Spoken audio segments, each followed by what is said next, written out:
বিশ্বাস করলে করো, না করলে তো আমার কিছু করার নেই, এরকম নাকি? যাই হোক, আজকে শীত কম আছে অনেক, আলহামদুলিল্লাহ। শীত অন্য দিনের তুলনায় আজ কম, আবার কুয়াশাও নেই। যেভাবে কুয়াশা পড়ে সেই কুয়াশাও নেই। আল্লাহ শুকরিয়া আদায় করি, আলহামদুলিল্লাহ।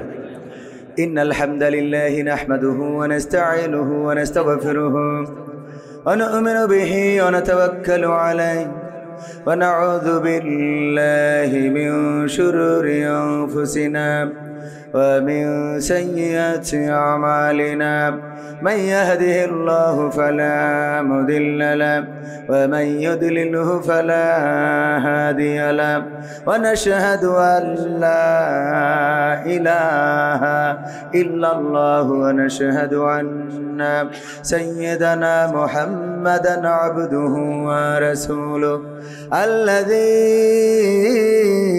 أرسله بالحق بشيرا ونذيرا وداعيا إلى الله بإذنه وسراجا منيرا فقد قال الله تعالى في كلامه المجيد والفرقانه الحميد সবাই পড়েন আউযু বিল্লাহি মিনাশ শাইতানির রাজীম বিসমিল্লাহির রাহমানির রাহিম منها خلقناكم وفيها نعيدكم ومنها نخرجكم تارة أخرى وقال الله تعالى في شأن حبيبه إن الله وملائكته يصلون على النبي يا أيها الذين آمنوا صلوا عليه وسلموا تسليما اللهم صل على سيدنا مولانا محمد وعلى آله سيدنا নবীর নামে দুরূদ শরীফ পড়িবে যে জন তার জন্য যে হারাম হবে জাহান্নামের আগুন আল্লাহুম্মা সাল্লি আলা سيدنا مولانا محمد وعلى آله سيدنا আরবের বুকে মক্কা নগরে আমেনার যেথায় ঘর আল্লাহর করুণা কৌসার হয়ে ঝরছে বারংবার আল্লাহুম্মা সাল্লি আলা সাইয়্যিদিনা মাওলানা মুহাম্মদ وعلى آله سيدنا لا إله إلا الله لا إله إلا الله لا إله إلا الله لا إله إلا الله لا إله إلا الله محمد رسول الله سبحان الله والحمد لله لا إله سبحان الله والحمد لله لا إله لا إله إلا الله محمد رسول الله صلى الله আপন আপন বলিস কারে, কেউ তো আপন হয় না। আপন আপন বলিস কারে, কেউ তো আপন হয় না। স্বার্থ ছাড়া এই ভুবনে আপন তো কেউ রয়ে না। স্বার্থ ছাড়া এই ভুবনে আপন তো কেউ রয়ে না। আপন আপন বলো কারে, কেউ তো আপন হয় না। আপন আপন বলো কারে, কেউ তো আপন হয় না। স্বার্থ ছাড়া এই ভুবনে আপন তো কেউ রয়ে না। স্বার্থ ছাড়া এই ভুবনে আপন তো কেউ রয়ে না। চোখ বুঝিয়া ভাবর মন, কে তোর আপনজন। ভালোবাসা পাওয়ার জন্যে আছে কি কারণ? চোখ বুঝিয়া ভাব মানুষ, কে তোমার আপনজন। ভালোবাসা পাওয়ার জন্যে আছে কি কারণ? চোখের আড়াল হলে দেখিস, চোখের আড়াল হয়ে দেখিস, তোর কথা কেউ কয় না। স্বার্থ ছাড়া এই ভুবনে আপন তো কেউ রয়ে না। স্বার্থ ছাড়া এই ভুবনে আপন তো কেউ রয়ে না। কার জন্যে তোর ভালোবাসা, টাকা ঘরার বাড়ি, মরার পরে কবরেতে রাখবে তাড়াতাড়ি। কার জন্যে এই ভালোবাসা, টাকা ঘরার বাড়ি, মরার পরে কবরেতে রাখবে তাড়াতাড়ি। বিনা লাভে বন্ধুরে কেউ, বিনা লাভে বন্ধুরে কেউ, তুলার বোঝাও বই না। স্বার্থ ছাড়া এই ভুবনে আপন তো কেউ রয়ে না।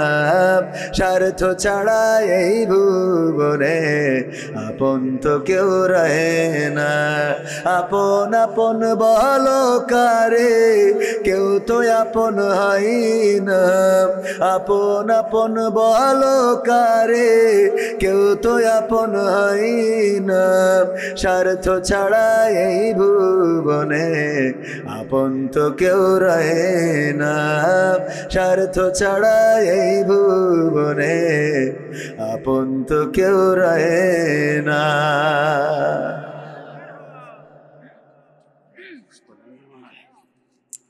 সম্মানিত ভাইয়েরা, শুরু করব ইনশাল্লাহ।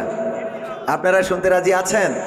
থাকা যাবে কিছু সময় ইনশাল্লাহ। আমরা যাই করি তাই করি, 12টার মধ্যে শেষ করে দেব ইনশাআল্লাহ। আমাদের তৌফিক দান করুন। আমা তৌফিকি ইল্লা বিল্লাহ। সম্মানিত ভাইয়েরা, আমার ডান পাশে অনেক যুবক, তরুণ, কিশোর দাঁড়ানো মানুষদের আমি বসতে তেমন একটা বলতে চাইনি, কারণ বসতে বললে অনেকে আবার চলে যায়, যে দাঁড়িয়ে শুনতেছি তো তোমার ভালো লাগতেছে না, তাইলে চলে গেলাম, এরকম করে। তো এই জন্য চলে যেয়েন না, হয় বসেন না হয় দাঁড়ায় থাকেন, অসুবিধা। কমিটি বলেছে যে বসার জন্য, তো কমিটির কথা যদি না বলি তাইলে আবার ওরা যাওয়ার সময় টাকা দিবেন না। হ্যাঁ, তো সম্মানিত ভাইয়েরা, আজকে আমরা ধোপাকলা হিলফুল ফুজুল যুব সংঘের উদ্যোগে আয়োজিত প্রথম এই বছর এই মাহফিলটা আমরা শুরু করছি, বলেন আলহামদুলিল্লাহ। এই মাহফিলের ইতিহাস, আমরা যারা এই মাহফিলের শ্রোতা হয়েছি, আমরা যারা বক্তা হয়েছি, অতিথি হয়েছি, সভাপতি হয়েছি, এই মাহফিলটা প্রথম বার্ষিকী হয়েছে। এইভাবে প্রথম বার্ষিক লিখতে লিখতে এক সময় 32, 33, 49, 60, 62, 100 হবে না। কিন্তু এই 60, 62 আসার আগে আমরা সব পটল তুলে বিক্রি করা শেষ, ঠিক না বে ঠিক? আমরা কেউ থাকবো, কিন্তু প্রথম যে শুরুটা হয়েছে প্রথম বছরের, এই শুরুটার ইতিহাস হিসাবে আমরা থেকে গেলাম। কিয়ামত পর্যন্ত যদি মাহফিলটা চলে, এই মাহফিলের আমরা যারা বক্তা শ্রোতা হয়েছি, বক্তারা না হয় টাকা নিয়েছে, আপনারা তো টাকা নেননি, আমাদের যা হবে না, আপনাদের তো দোয়াটা ঠিক মতো হবে, ঠিক কি না? সুতরাং আজকে আমরা অন্তত শেষ না করে যাব না, রাজি আছেন ইনশাআল্লাহ? এটা যেহেতু ইতিহাস তৈরি করা মাহফিল, বাংলাদেশ 1971-এ স্বাধীন হয়েছে, তারপরে অনেক এর মধ্যে 72 গেছে, 73, 75, 77, 79, 84, 86, 2024 পর্যন্ত এসেছে। 71 স্মরণীয় হয়ে আছে না নাই? 52 স্মরণীয় হয়ে আছে না নাই? নতুন করে আবার আমরা যারা 24 দেখলাম, এই 24ও স্মরণীয় হয়ে থাকবে না থাকবে না? সুতরাং 71-এ যারা স্মরণীয় বরণীয় হয়েছিল, 52-তে যারা স্মরণীয় বরণীয় হয়েছিল, 71 এই 71-52 পরবর্তী সময়ে 24-এ এসে যারা স্মরণীয় বরণীয়, তারাও কিন্তু এই বছরের পর বছর এভাবে চলতে থাকবে। আমরা যেমন বলি 1971-এ আমরা রাজপথে নেমেছিলাম, লড়াই করেছিলাম, সংগ্রাম করেছিলাম, রক্ত দিয়েছিলাম, আর তার বিনিময়ে বাংলাদেশ পেয়েছিলাম, বলি না বলি না?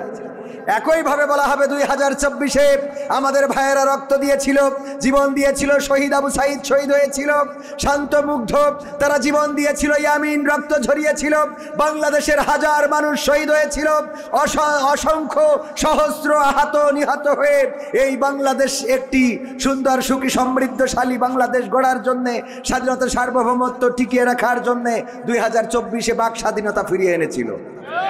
বলা হবে না হবে না? সুতরাং আমরা 24-এ যারা বেঁচে আছি তারা স্মরণীয় বরণীয়, ঠিক কিনা? আজকের মাহফিলটাও তদ্রূপ স্মরণ। আমি কিন্তু উদাহরণ দেওয়ার জন্য বললাম, আবার মনে করেন না রাজনীতির কথা বললাম। আমার রাজনীতি বলার কোনো দরকার নেই, কারণ এই অঞ্চলে না আমি মেম্বারি চেয়ারম্যানিতে দাঁড়াবো, না এমপিতে, আর আমার জীবনে তো এমপি নমিনেশন কেউ দেবেও না। তো মহিলা মেম্বার পদে দাঁড়াইতে চাইলে হয়তো দিতে পারে, দেবে?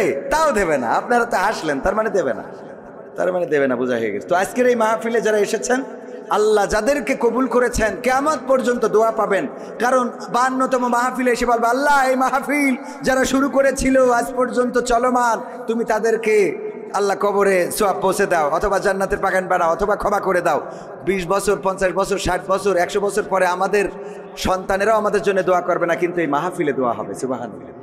সুতরাং এই মাহফিলে বসলে আপনারা ক্ষতিগ্রস্ত হবেন না, লাভবান হবেন। আজকের মাহফিলের সভাপতি জনাব মাওলানা শফিকুর রহমান সাহেব, যিনি খতিব নতুনহাট কেন্দ্রীয় জামে মসজিদের, এবং আমাদের শ্রদ্ধাভাজন উস্তাদ, আমরা আমাদের মাথার তাজ, আমাদের মাজলিসুল মুফাসসিরিন বাংলাদেশ যশোর জেলার শ্রদ্ধাভাজন সেক্রেটারি, আমরা তাকে পেয়েছি আজকের মাহফিলে। আমরা ওনার প্রতি কৃতজ্ঞতা জ্ঞাপন করছি। আল্লাহ তাকে হায়াতে তৈয়বা নসিব করুন, বলেন আমিন।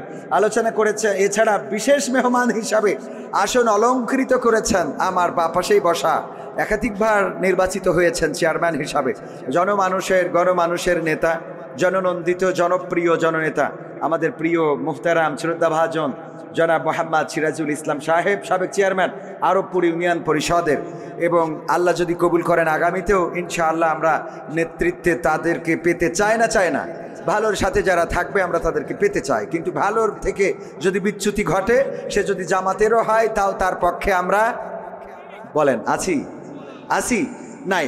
আমাদের মুহতারাম সিরাজুল ইসলাম সাহেবকে আল্লাহ রাব্বুল আলামিন হায়াতে তৈয়বা নসিব করুন, এবং আজকে আমাদের মাহফিলে আসার জন্য আমরা ওনার প্রতি কৃতজ্ঞতা জ্ঞাপন করছি। আলোচনা করেছেন মাওলানা মুফতি, উনি কথা বলবেন, আমি এই কথাগুলো বলেই আমি ওনাকে কথা বলতে দেব, কারণ উনি খাওয়া দাওয়া করে আসতে একটু দেরি হয়ে গেল, না হলে আমার ফাঁকে কথা বলে নিতেন। এছাড়া আলোচনা করেছেন মাওলানা মুফতি সাইফুল্লাহ বিন কোরবান সাহেব, আমার বন্ধুবর। আলোচনা করেছেন আমার আর এক প্রিয় ভাই, আপনারা যার আলোচনা শুনে মুগ্ধ হয়েছেন, উনি সব জায়গায় প্রধান বক্তা হন, আমি ওনার আগে আলোচনা করি, কিন্তু আজকে কোনো না কোনো কারণে উনি আমার আগে ফ্ল্যাটটা নিয়ে ফেলেছেন। তো আমি মানে দুঃখিত যে ওনার পরে আলোচনা করতে পারলে এটাই ভালো ওনার আগে আলোচনা করতে পারলে এটাই ভালো লাগতো, কারণ মুহতারাম আমাদের ভাইজান আমি অত্যন্ত সম্মান করি, ভাই ভালো করেই জানেন, সামনে বলে বলছি না। তো ভাইজানের প্রতি কৃতজ্ঞতা যে উনি আজকে আমার আগে আলোচনা করেছেন। মাওলানা এনামুল হাসান বিন নূর সাহেব, যিনি এনামুল হাসান বিন নূর ক্যাডেট মাদ্রাসার সম্মানিত প্রতিষ্ঠাতা, বেনাপোলে স্বনামধন্য প্রতিষ্ঠাতা। তো এছাড়াও আছেন গণ্যমান্য আরও অনেক ব্যক্তিবর্গ যাদের নাম জানি না, মাহফিলের পরিচালক, মাহফিলের উপস্থাপক এবং আয়োজক, বিশেষ করে আমার সবুজ ভাই অনেক কষ্ট করেছেন। উনি একজন মিডিয়া কর্মী, আগে দাড়ি ছিল না যখন আমার সাথে পরিচয় হয়েছে, কিন্তু এখন দাড়ি রেখে আল্লাহ মোটামুটি আল্লাহর অলি হয়ে যাওয়ার, অলিয়ার পর্যায়ে পৌঁছে গেছে। আল্লাহ কবুল করে নিন, বলেন আমিন। আমার সামনে ভবিষ্যৎ দিনদার ইমানদার মুসলমান ভাইয়েরা, পর্দার অন্তরালে মা এবং বোনেরা, সবাইকে আনুষ্ঠানিকভাবে সালাম জানাচ্ছি, আসসালামু আলাইকুম ওয়া রাহমাতুল্লাহ। আল্লাহর শুকরিয়া আদায় করছি, সবাই পড়ছি আলহামদুলিল্লাহ। নবী সাল্লাল্লাহু আলাইহি সাল্লামের প্রতি দুরূদ এবং সালাম, শহীদদের আত্মার মাগফিরাত কামনা করে আমি মুহতারাম আজকের মাহফিলের বিশেষ মেহমান জনাব মোহাম্মদ সিরাজুল ইসলাম সাহেব, সাবেক চেয়ারম্যান আরবপুর ইউনিয়ন পরিষদের। আমি বলবো যে একটু সালাম বিনিময় যদি আপনি সেরে নিতেন তাহলে আমার একটু প্যারা কমে যেত, যে আপনি একটু আমাদের ভাইদের সাথে আপনার একটু মনের কথা একটুখানি বলে নেন। কি হবে বেঁচে থেকে অযথা বিদ্যা শিখে যদি না গড়তে পারি শোষণবিহীন সমাজটাকে? কি হবে বেঁচে থেকে? কি হবে ছাত্র সেজে চুমু খেয়ে সনদ খানা যদি হয় বিদ্যালয়টা পরিমণিদের আড্ডাখানা? কি হবে ছাত্র সেজে চুমু খেয়ে সনদ খানা যদি হয় বিদ্যালয়টা বুবলিদের আড্ডাখানা? এর চেয়ে মরাই ভালো দেশ ছেড়ে যাওয়াই ভালো, এর চেয়ে মরাই ভালো দেশ ছেড়ে যাওয়াই ভালো। কি হবে ধোকা দিয়ে বিবেকটাকে? কি হবে ধোকা দিয়ে বিবেকটাকে? কি হবে বেঁচে থেকে অযথা বিদ্যা শিখে যদি না গড়তে পারি শোষণবিহীন সমাজটাকে? কি হবে বেঁচে থেকে? কি হবে যুবক নামের বোঝা হয়ে এই ধরাতে যেখানে মা বোনেরা ধর্ষিতা হয় দিনে রাতে? ঠিক না ঠিক? কি হবে যুবক নামের বোঝা হয়ে এই ধরাতে যেখানে মা বোনেরা ধর্ষিতা হয় দিনে রাতে? যৌবনের সার্থকতা ঘুচিবে সকল ব্যথা, যৌবনের সার্থকতা ঘুচিবে সকল ব্যথা। পারো যদি বলি দিতে মানুষরূপী পশুটাকে, পারো যদি বলি দিতে মানুষরূপী পশুটাকে? কি হবে বেঁচে থেকে অযথা বিদ্যা শিখে যদি না গড়তে পারি শোষণবিহীন সমাজটাকে? কি হবে বেঁচে থেকে? কি হবে লেখালেখি কলমবাজির ওই মহড়া সমাজের আসল চিত্র যদি না যাই তুলে ধরা? কি হবে লেখালেখি কলমবাজির ওই মহড়া সমাজের আসল চিত্র যদি না যাই তুলে ধরা? যদি ওই ঘুষের বলে কলমটা উল্টো চলে, যদি ওই হ্যালো কলে ক্যামেরা উল্টো বলে, তবে কি যাবে রোখা দুর্নীতিকে? তবে কি যাবে রোখা দুর্নীতিকে? কি হবে বেঁচে থেকে অযথা বিদ্যা শিখে যদি না গড়তে পারি শোষণবিহীন সমাজটাকে? কি হবে বেঁচে থেকে? কি হবে কি হবে কি হবে নামাজ রোজা ইমানদারির ভয় করে কোরআনের কর্মীগুলো থাকে যদি কারাগারে? কি হবে নামাজ রোজা ইমানদারির ভয় করে কোরআনের খাদেম যারা তারা যদি থাকে কারাগারে? মসজিদের কোণে বসে জিকির যত করো কষি, মসজিদের কোণে বসে তাসবিহ যত টানো ঠেসে, এভাবে যায় না পাওয়া আল্লাহকে? ঠিক না ঠিক? এভাবে যায় না পাওয়া আল্লাহকে। কি হবে বেঁচে থেকে অযথা বিদ্যা শিখে যদি না গড়তে পারি শোষণবিহীন সমাজটাকে? কি হবে বেঁচে থেকে? কি হবে আলেম হয়ে ইমাম সেজে মসজিদেতে পারো যদি সত্য কথা উচ্চ স্বরে না বলিতে? কি হবে আলেম হয়ে ইমাম সেজে সমাজেতে পারো যদি সত্য কথা উচ্চ স্বরে না বলিতে? চাকরির ভয় করো যদি ছেড়ে দাও ইমামতি, চাকরির ভয় করো যদি ছেড়ে দাও ইমামতি। কি হবে ধোকা দিয়ে আল্লাহকে? কি হবে ধোকা দিয়ে আল্লাহকে?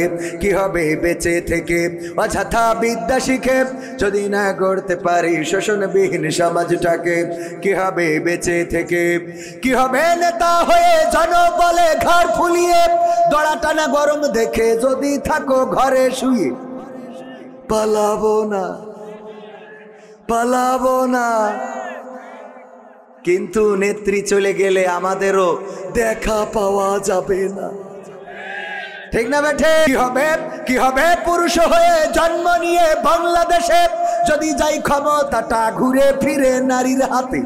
কি হবে পুরুষ হয়ে জন্ম নিয়ে এই দেশেতে যদি যাই ক্ষমতাটা ঘুরে ফিরে নারীর হাতে? কি বা জবাব দেবে, কিভাবে মুখ দেখাবে? কি বা জবাব দেবে, কিভাবে মুখ দেখাবে আমাদের আগামী সেই প্রজন্মকে, তোমাদের আগামী সেই প্রজন্মকে? কি হবে বেঁচে থেকে অযথা বিদ্যা শিখে যদি না গড়তে পারি শোষণবিহীন সমাজটাকে? কি হবে বেঁচে থেকে?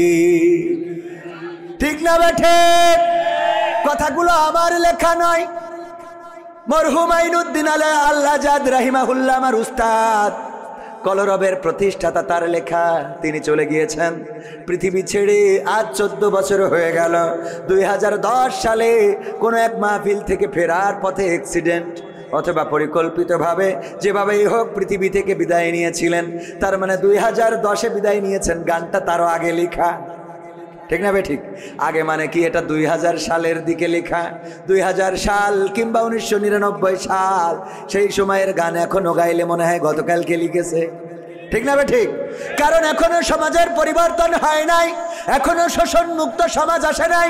আমার শোষণ মুক্ত সমাজ গড়ার জন্য প্রথমে আন্দোলন করেছিলেন বঙ্গবন্ধু শেখ মুজিবুর রহমান, তারপরে আন্দোলন করেছেন জিয়াউর রহমান, তারপরে আন্দোলন করেছেন এরশাদ, তারপরে আন্দোলন করেছেন খালেদা জিয়া, তারপরে আন্দোলন করেছেন শেখ হাসিনা, এরপরে আবার খালেদা জিয়া, তারপরে আবার শেখ হাসিনা, তারপরে আবার এর মধ্যে ফখরুদ্দিন মঈনুদ্দিন এসেছিল, এখন নতুন করে ডক্টর ইউনূস এসেছে।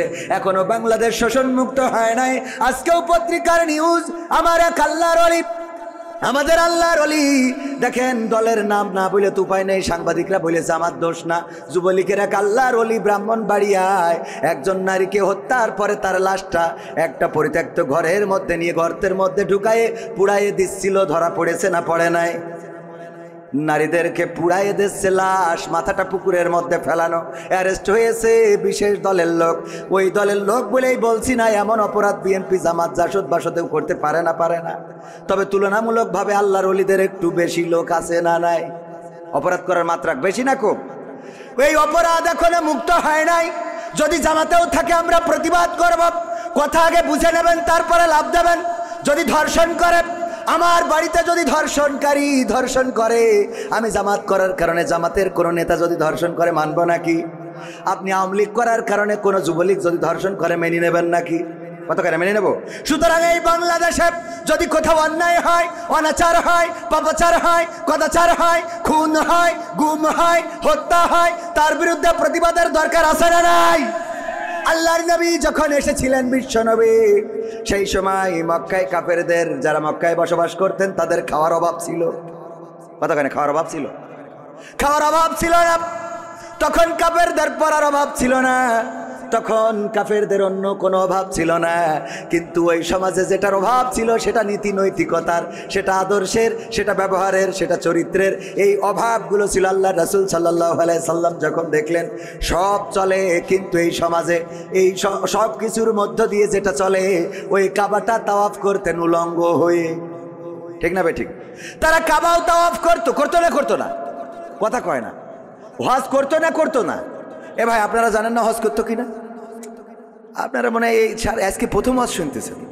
আল্লাহ রাসূল হজের সময় যখন তাবুক গেড়ে দিয়ে কোরআন পড়ছেন, আবু জাহেল, আবু লাহাব, উতবা, সাইবা, তারা তাবুতে যায় আর বলে যে দেখো ওই তাবুটার কাছে যাবা না, ওই তাবুতে কিন্তু বিশেষ দলের লোক রয়েছে, ওদের আমরা বাংলাদেশে রাখতে চাই না, পাকিস্তানে পাঠাইতে চাই, ওই তাবুর কাছে তোমরা যাবা না, ওর কথা শুনবা না, ও কিন্তু পাগল বলেছে না বলে নাই? আল্লাহ রাসূল যখন দাওয়াত প্রকাশ্যে দিতে পারে না, তখনও তার মানে বোঝা গেল তখন হজ চলতো। কথা কয় না? তখন হজ চলতো। এর আগের ঘটনা হলো সূরা ফিলেই রয়েছে, আল্লাহর নবী জন্মগ্রহণের 50 দিন পূর্বে সূরা ফিলে আল্লাহ সবিস্তারে বর্ণনা করে দিয়েছেন। ছোট্ট সূরায় সব ঘটনা বলে দিয়েছেন। আল্লাহর রাসূল তখনও জন্মগ্রহণ করেন নাই। আব্রাহা এসেছিল ওই কাবাঘর ভাঙার জন্য, কি বাহিনী নিয়ে? হস্তি বাহিনী নিয়ে কাবাঘর ভাঙতে আসলেন। অপরাধ কি? কারণ অপরাধটা হলো একটা গির্জা বানিয়েছিল আব্রাহা, সম্রাট আব্রাহা, বাদশাহ আব্রাহা। গির্জা বানানোর পরে বলল তোমরা এখানে তাওয়াফ করবা, ওইদিকে যাওয়ার দরকার নাই, ওই কাবায় তাওয়াফ করবা না। ওই কাবাবাসী তাওয়াফ তো করলই না, বরং কাবার প্রেমে তারা এত পাগল ছিল, আল্লাহর প্রেমে এত পাগল ছিল যে তারা ওই কাবার মালিককে তো ছাড়ে নাই, বরং বাদশাহ ওই যে কি আব্রাহা, ও যে গির্জাটা বানিয়েছিল সেই গির্জায় ঢুকে পায়খানা করলো। আব্রাহার মিজাজ গেল খারাপ হয়ে, যে মানলি না হাগলি কেন? এটা কথা কি বোঝা গেছে?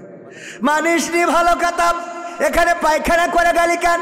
এই অপরাধ, এই রাগ, এই ক্ষোভ থেকে হস্তি বাহিনী নিয়ে আসলো কাবা ঘর ভাঙার জন্যে। তার মানে রাসূল জন্মের পূর্বেও ওই কাবা তাওয়াফ করতো না? কাবাকে ভালোবাসার মানুষ ছিল না? কথা কয় না? ছিল না? ছিল মানে কি? রাসূলের দাদা, রাসূলের চাচা, রাসূলের আব্বার নাম আব্দুল্লাহ। আব্দুল্লাহ মানে গোলামটা কার? আল্লাহর গোলাম, সেই আল্লাহর গোলাম নামও রাখা হয়েছিল, সব ছিল, কিন্তু ওই সমাজে শান্তি ছিল না, ওই সমাজে নীতি নৈতিকতা ছিল না। সকালবেলায় বিবাহ করে বিকালবেলায় তালাক দিত, ইচ্ছা মতো 5 জন 7 জন 10 জন বিয়ে করতো, বউ যাকে মন চায় তাকেই বিয়ে করতো, এমনকি নিজের বোনকেও বিয়ে করতে তারা কার্পণ্য বোধ করতো না। তুচ্ছ কারণে মারামারি করতো, কাটাকাটি করতো, তুচ্ছ কারণে তারা অন্যায় লিপ্ত হয়ে যেত, একজন আর একজনের সাথে অবাধে মেলামেশা করত। এই জাতীয় অপরাধগুলোর কারণে আল্লাহ রাসূল সাল্লাল্লাহু আলাইহি সাল্লামকে আল্লাহ পাঠালেন ওই কাবা তাওয়াফ করার জন্য। যদি পাঠাতেন তাইলে ওই সময়ও কাবা তাওয়াফ করার লোক ছিল না? ছিল না? ছিল মানে কি, কাবার প্রেমে এত পাগল যে গির্জায় যেয়ে হেগেছে। তাহলে আল্লাহ কাবা তাওয়াফের জন্য রাসূলকে পাঠায় নাই। কথা কি বোঝা গেছে? আপনি হজে যাবেন, আলহাজ হাজী সাহেব সালমান এফ রহমানও হজ করেছে গত রমজানে। পীর সাহেব আমার ফেসবুক স্ট্যাটাস দিয়েছে, কাবার ইমাম যেখানে দাঁড়ায় আমি তোর বরাবর একদম টানটাইনে সুজা এই পাশে দাঁড়াইছি। আল্লাহর ওলি দাঁড়াইলো কাবা ঘরে, যে এত বড় পরহেজগার ইমামের সামনে ইমাম বরাবর দাঁড়াইলো, আবার যেই বিপদে পড়িয়েছে আগে দাড়ি ডারে ঝেড়িয়েছে। ঠিক না ভাই? ঠিক, আগে ঝেড়িয়েছে দাড়ি। এবার যদি বলেন এটা রাজনীতির কথা, না, কোনো রাজনীতির কথা নয়।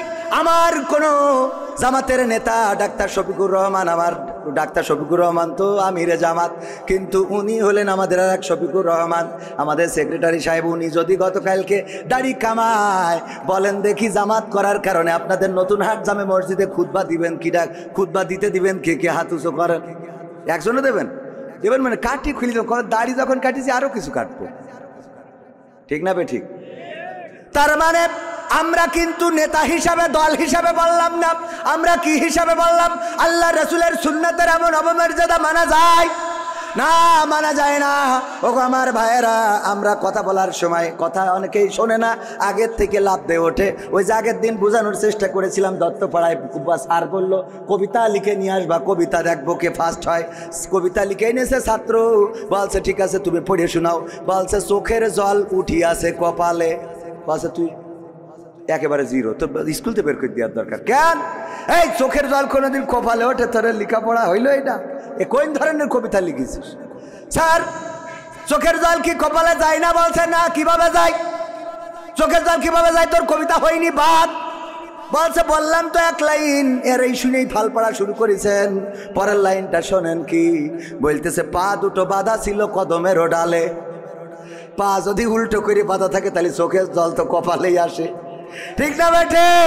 স্যার বলছে ঠিক আছে 100 তে 100। বলছে পরের লাইন না শুনে অমনি তো আমার জিরো মেরে দিয়েছিলেন। কথা কি বোঝা গেছে? এই জন্যে কথা শুনতে হবে ভালো করে, খেয়াল করে শুনবেন, তাহলে বুঝতে পারবেন। যদি খেয়াল করে না শোনেন তাইলে অমনি লাফালাফি শুরু করে দেবেন।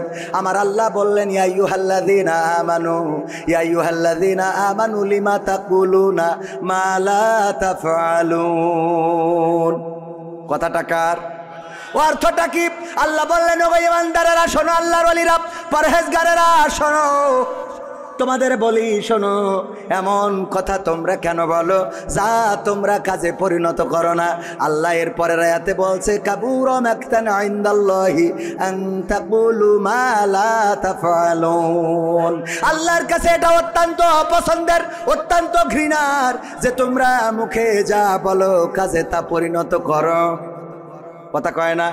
এই যে আয়াত, এই আয়াতের ব্যাখ্যা করতে যে আমি খুঁজে পেলাম, এমপিরা সব কোথায় গেল, মন্ত্রীরা সব কোথায় গেল, কোথায় কাদের কাকা? তাদের সারা দেশটা এখন লাগে ফাঁকা ফাঁকা। পালাবো না, পালাবো না, প্রয়োজন হলে ফখরুলের বাসায় গিয়ে উঠবো। ঠাকুরগাঁওয়ে বাসা আছে না, জায়গা দেবে। দেখেন এইবার আপনারা বোঝেন কেন বললাম এই কথা। পালাবে না, পালাবে না, যাই না তবু দেখা, তাদের সারা দেশটা এখন লাগে ফাঁকা ফাঁকা। ও আমার ভাইয়েরা, আল্লাহ বলছে, ইয়া আইয়ুহাল্লাযীনা আমানু লিমা তাকুলুনা মা লা তাফআলুন। ও ঈমানদারেরা, আল্লাহর ওলিরা, পীর সাহেবরা শোনো, এমন কোনো কথা বলো না যা তোমরা কাজে পরিণত করো না। কাবুরা মাকতান ইনদাল্লাহি আন তাকুলু মা লা তাফআলুন। আল্লাহর কাছে এটা অত্যন্ত অপছন্দের, অতিশয় অপছন্দের অপছন্দের ঘৃণার ক্রোধের যে তোমরা যা বলো তা কাজে পরিণত করো না। দেখেন আমাদের নেতা বলল পালাবো না, এই কথা অপছন্দের কার? পালাইছে না পালাই নাই? তাইলে কোরআনের সাথে কোরআনের কথার সাথে মিল আছে না নাই? এটা আল্লাহর অত্যন্ত অপছন্দের। এখন যদি বলেন হুজুর এই কথা বলা যাবে না, তাইলে কোরআন বলেছে আমি বলবো না কেন? তুমি বললে পালাবা না ঠাকুর গাঁয়ে যাবো, আমি সেখানে যাই খোঁজ নিছি, যাইনি, আমি নিজে গেছি, সত্যি স্ট্যাটাস দিয়ে আছে ফেসবুকে, দেখে নেবেন। এখানে গেলেনও না, আবার বললেন পালাবেন না। এবার দেখেন পরহেজগার 80 রাকাত 90 রাকাত তাহাজ্জুদ না পড়ে আমার স্বামী ওসমান হাফিজাহুল্লাহ উনি তো ঘুমাতে যান না, এই আল্লাহর ওলি। সে বলল খেলা হবে, খেলা হবে, আসো খেলবো। যেই ছাত্ররা খেলার জন্য দাঁড়াইলো সেই তো আল্লাহর ওলি নেই। তাহলে আল্লাহ বলছে কাবুরা মাকতানি ইনদাল্লাহি আন তাকুলু মা লা তাফআলুন। ওগো স্বামী ওসমান এমন কথা কেন বলো? এই কথা তো আল্লাহর কাছে অত্যন্ত অপছন্দের, অত্যন্ত ঘৃণার, যে তোমরা মুখে যা বলো কাজে তা করো না। অথচ দেখেন অপর দিকে যারা বলেছে এই মাটি আমাদের সম্পদ, এটা তিতুমিরের মাটি, এটা শাহজালালের পুণ্যভূমি, এই জমিনে রক্ত ঝরেছে, আমার শহীদদের রক্ত লেগে আছে, 71-এ রক্ত দিয়েছি, এই জমিনে আল্লাহর ওলিরা ঘুমারো, এই জমিনকে অতন্দ্র প্রহরীর মতো পাহারা দেব। 1 ইঞ্চি মাটি, আমার বাংলার মাটি কোনো দাদার হাতে ছেড়ে দেব না। বলেন দেখি ফাঁসির কাস্টে ঝুলাইছে, তাও কি পালাইছে কেউ? কথা কয় না পালাইছে কেউ? বরং মৃত্যুটাকে বরণ করেছে, হামলা হয়েছে, মামলা হয়েছে, এই দেশ ছাড়ে নাই, মাটি ছাড়ে নাই, এলাকা ছাড়ে নাই, বছরের পর বছর জেল জুলুম নির্যাতন সহ্য করেছে। কোরআনের পাখি দেলোয়ার হুসাইন সাইদি দলমত নির্বিশেষে সবার প্রিয় মানুষ, এই প্রিয় মানুষটা কোরআনের পক্ষে কথা বলেছেন। আওয়ামী লীগেরাও তার ওয়াজ শোনেন, বিএনপি জামাত জাসদ বাসদ হেফাজত সবাই তার ওয়াজ শোনে না, শোনে না। পালিয়েছেন কখনো? পালান তো নাই, বরং আল্লাহর নবীকে যেমন প্রস্তাব দেওয়া হয়েছিল, বিশ্ব নবীকে বলল, কাফেরেরা বলল দেখো সে কি চায়, এই মক্কায় তো সব আছে, আমরা তার সব দেব, কি কি দেবে? আবু তালিবকে ডেকে বলল মুহাম্মদকে থামাও। কি থামাবো, কিভাবে থামাবো? বলল প্রস্তাব নিয়ে যাও 3টা। কয়টা? 3টা। 1 নম্বর, যদি সে ক্ষমতা চায় মক্কার প্রেসিডেন্ট বানাবো, যদি সে অর্থ চায় সবচেয়ে ধনী বানাবো, যদি সে নারী চায় তাইলে সবচেয়ে সুন্দরী নারীর সাথে বিয়ে করাবো, আর যদি বলে না 3টাই লাগবে একসাথে দিয়ে দেব, এর বিনিময়ে কালেমার দাওয়াত দেওয়া ছেড়ে দিতে হবে। আল্লাহর নবী সাল্লাল্লাহু আলাইহি সাল্লাম বললেন যে এই জন্যই আমি বসে আছি। কথা কয় না? কয় ঠিক? আল্লাহর নবী এই জন্যই বসেছিল? নাউজুবিল্লাহ, বলেন নাউজুবিল্লাহ। এই যে ওয়াজ আমার শ্রোতাকে আমি মাঝে মাঝে পরীক্ষা নিই, যে যারা শ্রোতা এরা দেখি কিরাম ওয়াজ শুনে আবেগ মানে কি, মানে ওয়াজের পরীক্ষায় যে একটু করবো, আপনাদের করবো রাজি? দেখা যাক, জীবনে তো কবে পরীক্ষা দিয়েছেন, 5 4 পড়ি, আমিও অনেক আগে দিয়েছি ছোটবেলায়, তো একটা পরীক্ষা হয়ে যাক, রাজি? আল্লাহ রাব্বুল আলামিন হঠাৎ করে মুনকার নাকিরকে খুঁজে পাচ্ছে না।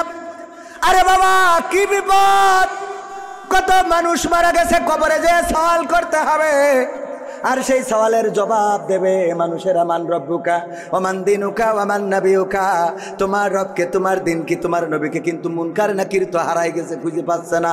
আল্লাহ রাব্বুল আলামিন ফেরেশতা একদল তদন্ত কমিটি বানাইলো, বলল 3 সদস্য বিশিষ্ট তদন্ত কমিটি, তোমরা তাড়াতাড়ি চলে যাও, খোঁজো খোঁজো খোঁজো, খুঁজে দেখো এক্ষুনি এত লাশ ডিবে পড়ে গেছে, ও কখন কি হইবে আনে।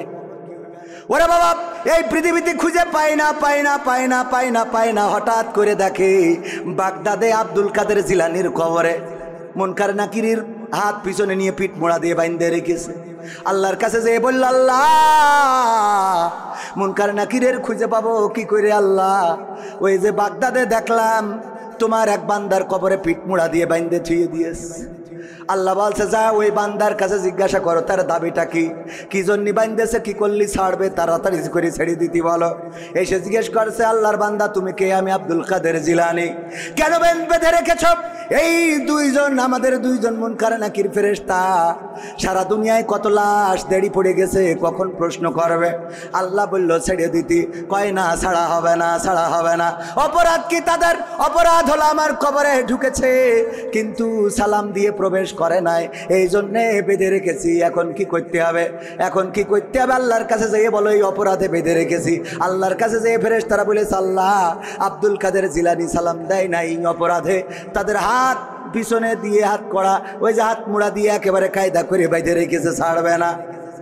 বলছে যাও যে প্রস্তাব দাও যে আর কি করলি ছাড়বে, সে কি চাই, তার দাবি দাবা কি, দাবি মেনে নেওয়া হবে।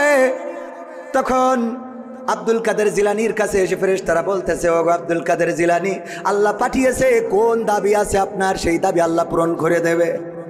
তখন আব্দুল কাদের জিলানি বলতেছে দেখো আল্লাহরে যেয়ে বলো, আল্লাহরে যেয়ে বলো আল্লাহ জানো এই বাগদাদে যত কবরবাসী আছে সব কবরবাসীগুলোকে আল্লাহ চিরজীবনের মতো কবরের আযাব মাফ করে দেয়।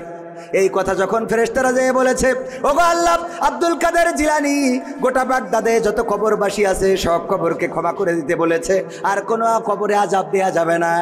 তখন আল্লাহ রাব্বুল আলামিন আব্দুল কাদের জিলানীকে ডাক দিয়ে বললেন ওগো আব্দুল কাদের জিলানী শোনো, তুমি আজকে আমারে যে বিপদে ফেলেছো আব্দুল কাদের জিলানী, আজকে তুমি আমারে ছোট্ট একটা শাস্তি দিয়েছো, একদম নরমালে ছেড়ে দিয়েছো।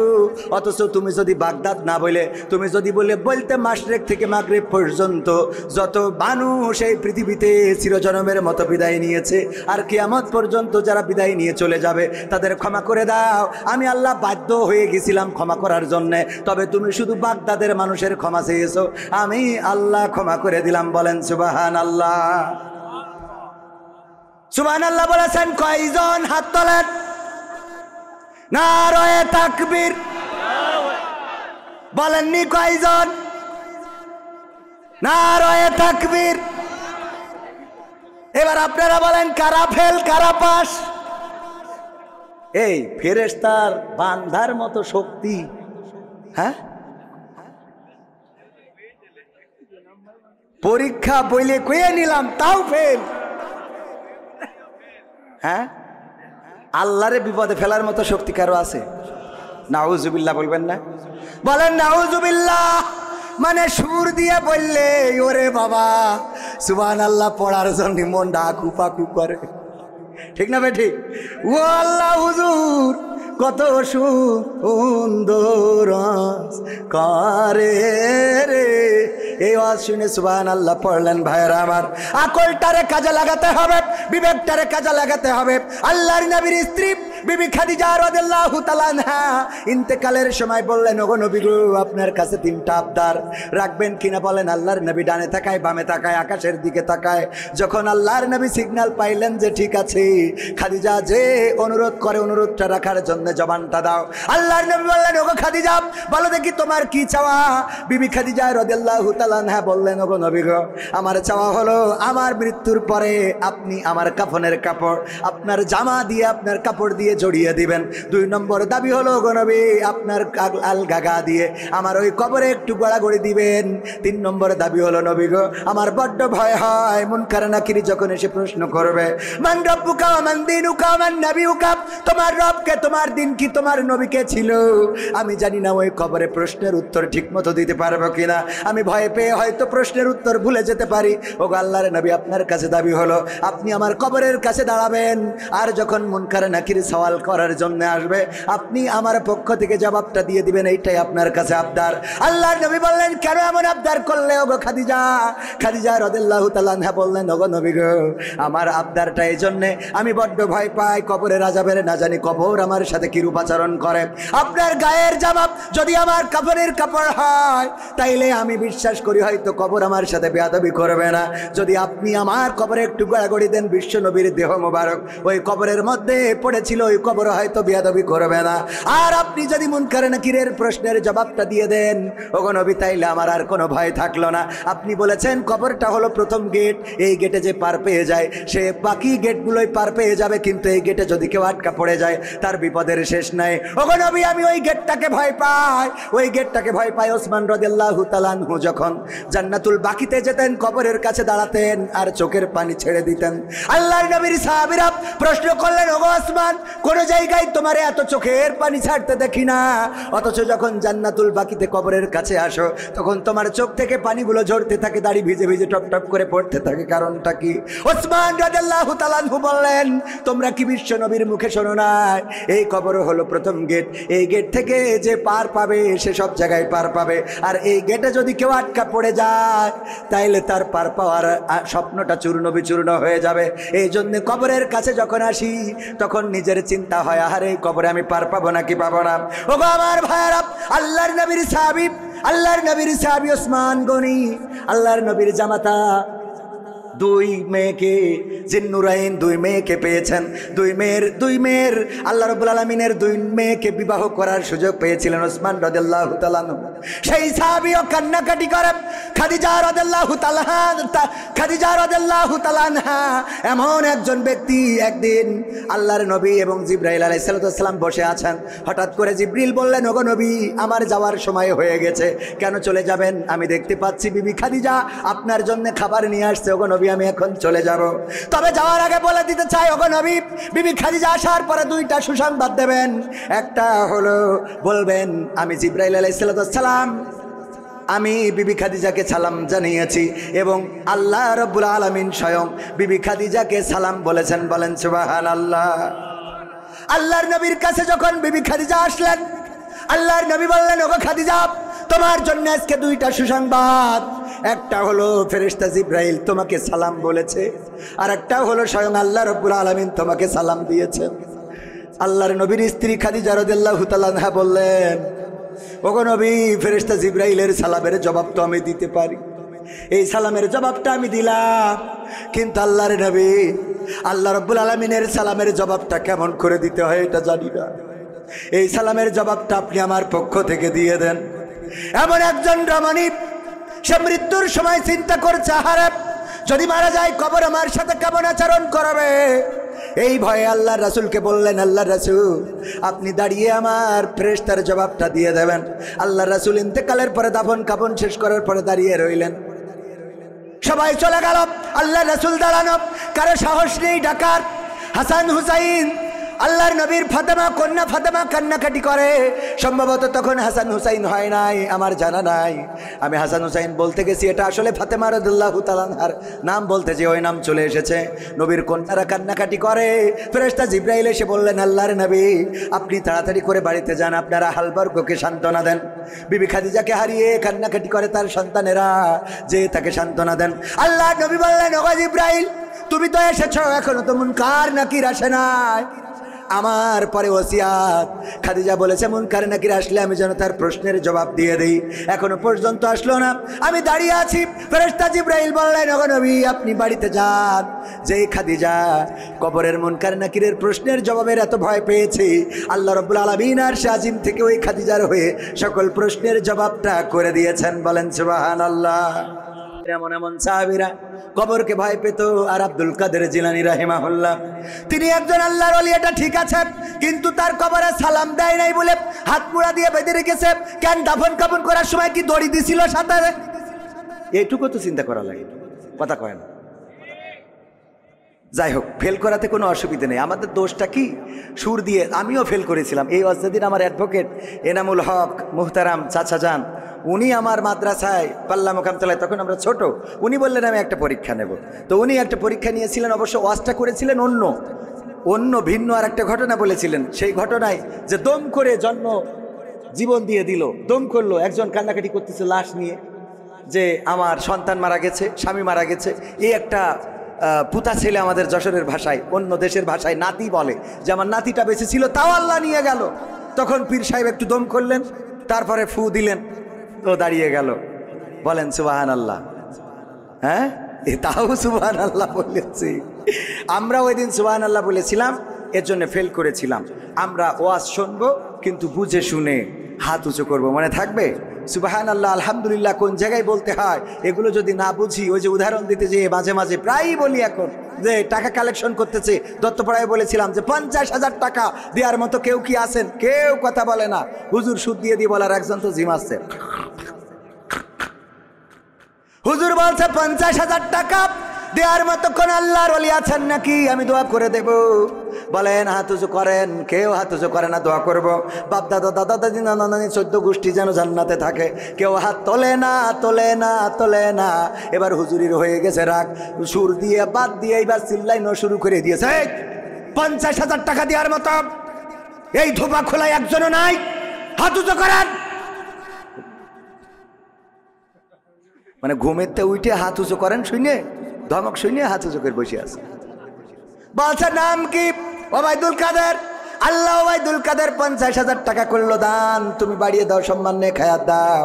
পিতামাতা দাদা দাদি নানা নানি 14 গোষ্ঠী যারা কবরে আছে ক্ষমা করে জান্নাত দিয়ে দাও। ও তো বলছে আল্লাহ কাল বিড়ি না খালি তো হাগাও হবে না, অথচ সেইটা কিনার টাকাও নেই। 50,000 টাকা দোয়া আমি কনে রাখবো? 50,000 টাকা দোয়া করে দিলে মার খাওয়ার ভয়তে কিছু বলে নাই। পরের দিন জুম্মার দিন আমার খতিব ডাক্তার, আমার খতিব জনাব মাওলানা শফিকুর রহমান স্যার, ওনার কাছে যে বলছে হুজুর গো বিপদে তো পড়েছি, একটু ফতোয়া দিতে হবে। কি ফতোয়া? ওই যে মাহফিল হচ্ছিল ধূপ খোলায় না ধূপা খোলায়, আমি ওখানে ধূপা খোলায় ওখানে 50,000 টাকার জন্য হুজুর কালেকশন করছিল। আমি হঠাৎ করে ঘুমায় পড়িলাম, খেয়াল করিনি। হুজুর যখন বলেছে হাত উঁচু করেন, আমি উঠে পরে হাত উঁচু করেছি, কিন্তু তার আগে বলেছে 50,000 টাকা কিনা দেবেন, হাত উঁচু করেন। আগের লাইন ঘুমের মধ্যে চলে গেছে, যে উঠে দেখি হাত উঁচু করার শব্দ। হাত উঁচু করেছি, হুজুর দোয়া করে দেশ 50,000 টাকার। এখন আমার তো বিড়ি কেনার টাকাও নেই, হুজুর এখন আমি করবোটা কি? বলছে অসুবিধে নেই, টাকা না থাকলে দেবেন, কিন্তু ওটা তো ভুল ক্রমে হয়ে গেছে। কয় সেটা তো আমিও জানি, ও হাদিস আমার পড়া আছে, কিন্তু আমার ভয় হইলো হুজুর দোয়া করেছে আল্লাহ ওর মা বাপ দাদা দাদি নানা নানি 14 গোষ্ঠী যারা যারা কবরে আছে আল্লাহ জান্নাত দাও।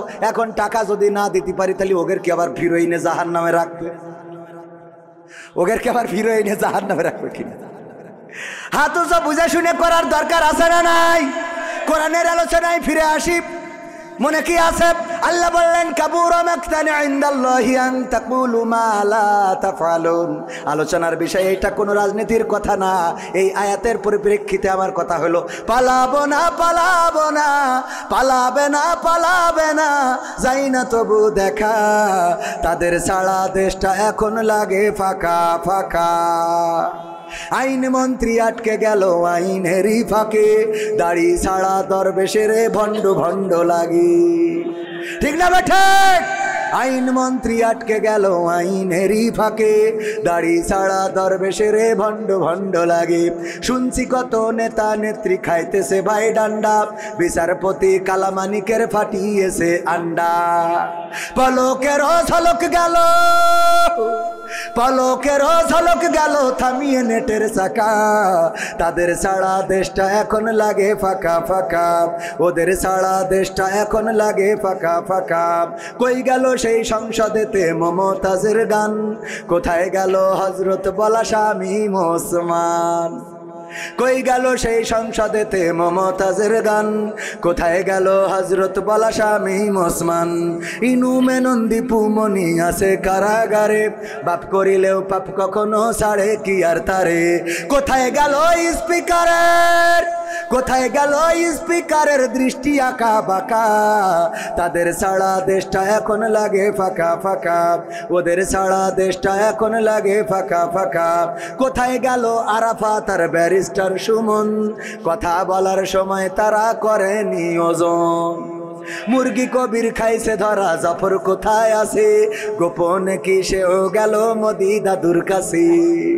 কোথায় গেল এ সালমের, কোথায় গেল এ সালমের কাড়ি কাড়ি টাকা, তাদের ছাড়া দেশটা এখন লাগে ফাঁকা ফাঁকা। ঠিক না বেঠে? ফাঁকা ফাঁকা লাগে। যারা এই কথাই রাজনীতি খুঁজে পান, একটাও রাজনীতির কথা না, এটা দুঃখের কথা, আক্ষেপের কথা, কষ্টের কথা। আমার মমতাজ সংসদে গান গাইলো, দেখেন এই মমতাজের জন্য কত ত্যাগী নেতা, তারাও মার্কা পায় নাই। সাকিব আল হাসান ক্রিকেট খেলে, হঠাৎ করে ও নৌকা পাবে কেন? আমার বুঝাই দেন। কথা কয় না, ও ক্রিকেট খেলে পালি ব্যাট বল উইকেট এইসব পাবে, হঠাৎ করে এই যে পেয়ে গেল। আর অমনি ওখানকার ত্যাগী নেতারা মাইনাস হয়েছে না হয় নাই? কথা কয় না, হয়েছে না হয় নাই? আমার ত্যাগের পক্ষে যারা মাইনাস হয়েছে, আপনারা তাহলে সারা জীবন দল করে করলেন কি? হঠাৎ সাকিব আল হাসান ক্রিকেট খেলতে খেলতে এসে যদিও মার্কা নিয়ে নাই, তাহলে তোরা রাজপথে থেকে লাভটা কি? কথা কয় না। এই মমতাজ গান গাইয়ে বেড়ায়, সেই মমতাজ কি করে পেয়ে গেল? কারণ ওই সংসদে বসে তেল মার্দন করলো, নেত্রীর নামে গান গাইলো, নেতার নামে গান গাইলো। আর যখন নেত্রী চলে গেল, আমার মমতাজ আপা একটা গানও গাইলো না। আমি বললাম তুই তো মনির খানের থেকে খারাপ। মনির খান যখন ওর নায়িকা চলে গেছে, অঞ্জনা অঞ্জনা তুমি থাকলে না ভাত খেলে না, কনে গেলে তুমি ঘুমাইলে না, অঞ্জনা আছে না নাই? সব গানে অঞ্জনা। ও জানতো যে বিয়ে করার পরে আমার স্ত্রী আমারে ছাড়বে না, বলবে এত ভালো ও বাসতে রে, ক্যাসেটে ক্যাসেটে অঞ্জনা রে। ঠিক না বে ঠিক? তারপরেও সাহস নিয়ে গিয়েছে। কত বড় সাহস চিন্তা করতে হবে। আর এখনকার সময় এখনো অঞ্জনার নাম ধরে গায়। আগের সময় তো তাও সাহস করতো, ভালো কথা, কিন্তু এখনকার সময় মোট সাহস করা যাবে না। কারণ আমার মা বোনেরা এখন ডাইরেক্ট, আগে তো তাও একটু কুপাকুপি পিটোপিটি হইতো, শুনতাম স্বামীর মারে, আর এখন ডাইরেক্ট মেশিন কেটে নিয়ে হাওয়া হয়ে যাচ্ছে। ঠিক না বে ঠিক? আপনি এটা শুনুন না, উস্তাদ মানুষ, পুরা শুনুন। এই ঠিক বলছি না বে ঠিক বলছি? ডাইরেক্ট নিয়ে চলে। আমি বললাম নিয়ে যাবি কেন? তো ছুঁয়ে যা, জোড়াতালিতে যদি কাজে লাগানো যায়। শয়তান, বিপদে ফেলেছি আবার নিয়েও গেছিস কেন?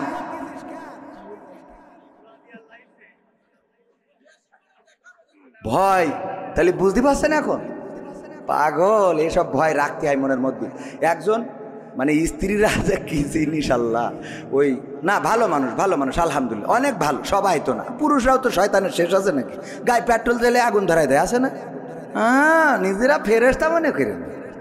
ও কিডা কত বাড়ি যাই বলছে, ওট বাচ্চা কেন? বাচ্চা তোর নামাজ পড়তে হবে কে? তা বাচ্চা হুজুর বললিছে যে যদি স্বামী স্ত্রী যদি নামাজ না পড়ে তা স্বামী জাহান নামে যাবে। তা বাচ্চা তাও অসুবিধা কি? তাও অসুবিধা কি মানে? তোর আমি বিয়ে করে নিয়ে আসি, তোর জন্য আমি জাহান নামে যাবো? তুই পাগল পাইছিস নাকি? হ্যাঁ, বুঝি না তা তো না। ওট, তা বলছে নামাজ তো তুমিও পড়ো না। বলছে আমার জন্য আমি জানো, তোর জন্য যাবো কেন? আমার জন্য যাবো, তোর জন্য যাবো কে জন্য? পাগল পাইছ? ওট, বলছে শীতের রাতে ডিস্টার্ব করি না, কাল কেটে পড়। কে কাল কেটে বেশি থাকবো তার কোনো গ্যারান্টি আছে? গ্যারান্টি আছে? রঙ্গরসের দিন ছিল আমার একদিন, 12 ঘন্টা বেলায় আমার সন্ধ্যা হইল, পাখি উড়ে যাওয়ার বুঝি সময় হলো, পাখি উড়ে যাওয়ার বুঝি সময় হলো। শরীরে চামড়া ছিল টান, মিষ্টি সুরে গাইতাম গান, গলার আওয়াজ আমার কত দূরে যাইতো।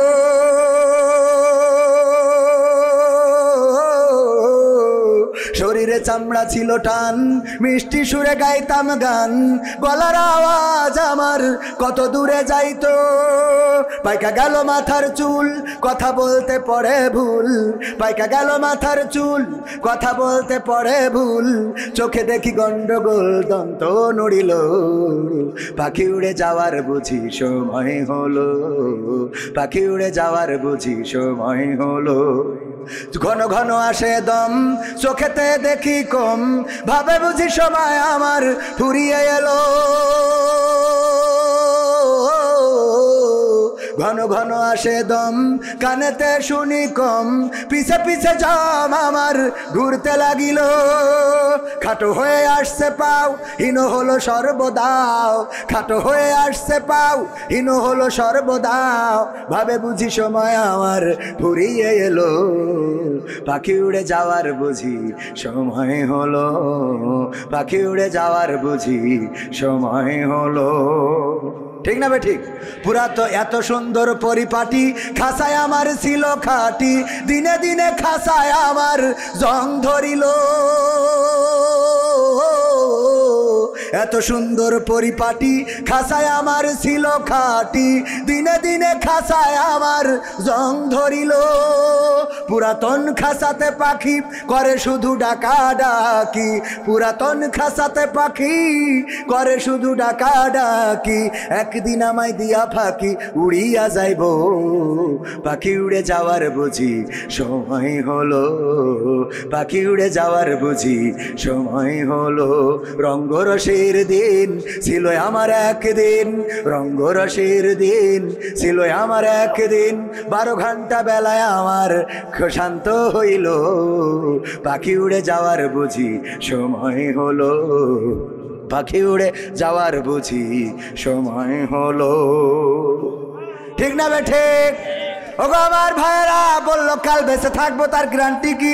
ওঠো, নামাজ পড়তে হবে। স্ত্রীর ওই শীতের রাত কষ্ট করে উঠাইছে, উজু করানোর পরে এবার স্ত্রী এসে বলছে, নাও বলো এখন রাত 1টার সময় কোন ওক্ত কয় রাকাত নামাজ, কি সূরা পড়বো, দোয়া কি?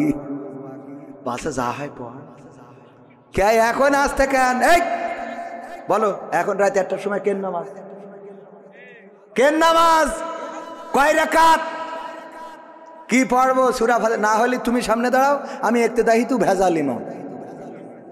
ও জানে যে এই ইমাম সঠিক না, ইক্তেদাহি তো কি ইমাম, ভেজাল ইমাম। সামনে যাও, আমি পিছনে দাঁড়াচ্ছি। তবে চোরাম করছিস কেন, কাল খেতে পয়সা নে। আমল করা হয়ে গেছে, আছে না নাই? আল্লাহর ওলিরা আবার বলে, হুজুর দোয়া করে দেন আমার স্ত্রী সিরিয়াল আসক্ত, যেন স্ত্রী পরহেজগার হয়ে যায়। ও যে সিরিয়াল আসক্ত, আর তুই তো চার দোকানে, ওই যে মকসেদের দোকানে যে এক বসায় 3 ঘন্টার ওই ঐশ্বরিয়া করিনা কাপুরের ছবি মেরে তারপরে বাড়ি আসো।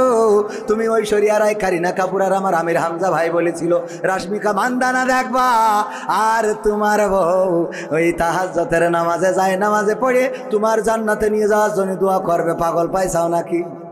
কথা কয় না। তুমি ওই নে বসিতে পরিমণি মারি বেড়াবা। আমার যুবকরাও আছে বিয়ের আগে, আরে বাবা পিছনে একটা নিয়ে লাইলাতুল ফেব্রুয়ারিতে, ওরে গিয়ার গদখালি, কোথায়? লাইলাতুল ফেব্রুয়ারি গদখালি। গদখালি যে বলে তুমি এসেছে বলে আকাশ এত নীল, ও আসার আগে লাল ছিল। তুমি এসেছো বলে গদখালির গোলাপগুলো লাল হয়েছে, ও এতদিন কালো ছিল। শয়তান পাম মারা জায়গা খুঁজে পায় না।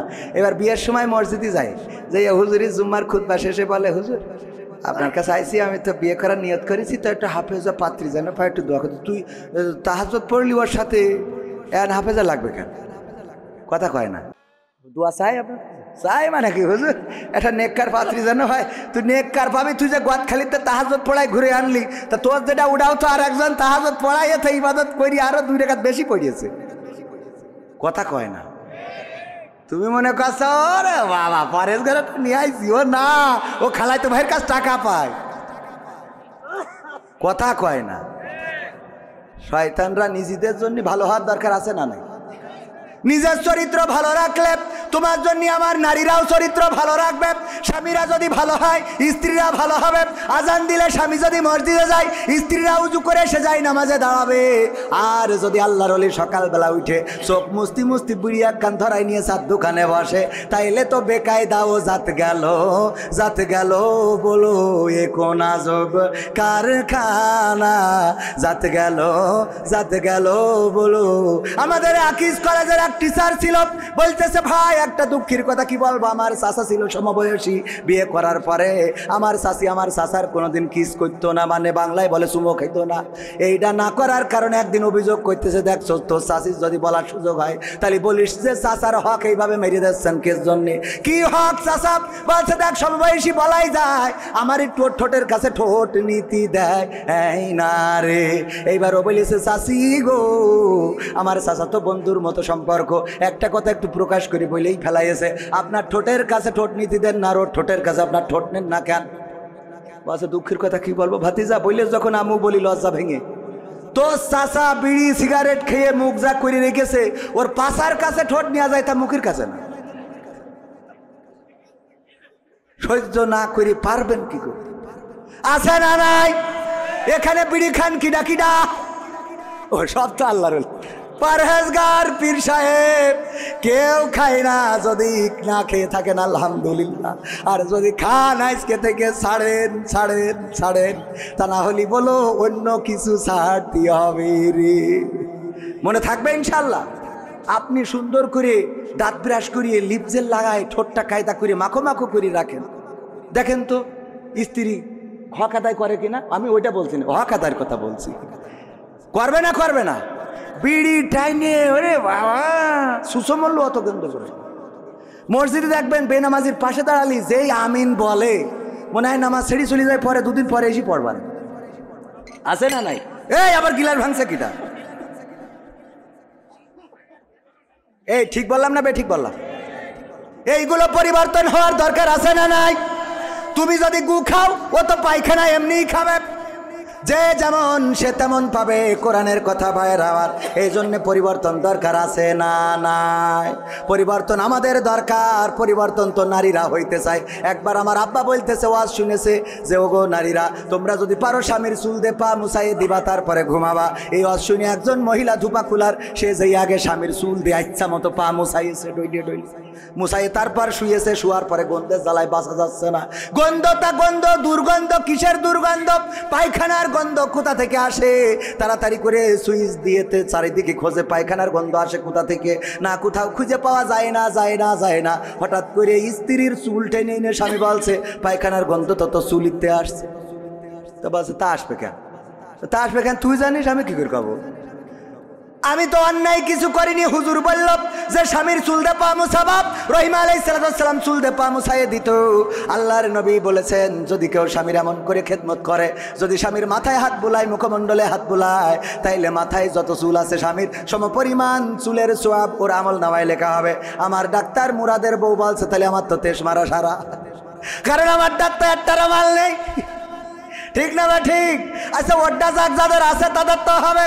ওগো আমার ভাইয়েরা, ওই স্ত্রী বলতেছে, দেখো আমি যখন হুজুরের এই কথাটা শুনলাম, তখন এসে তোমার চুল দে পা মুছাই, তারপরে আমি শুইছি। এই হলো আমার অপরাধ। বলছে, ওই জায়গায় তো খানা হয় না রে। ওই যে মোড়ের ওখানে ও তাস খেলছিল টাকা দিয়ে, তাহলে কি হয়ে গেল?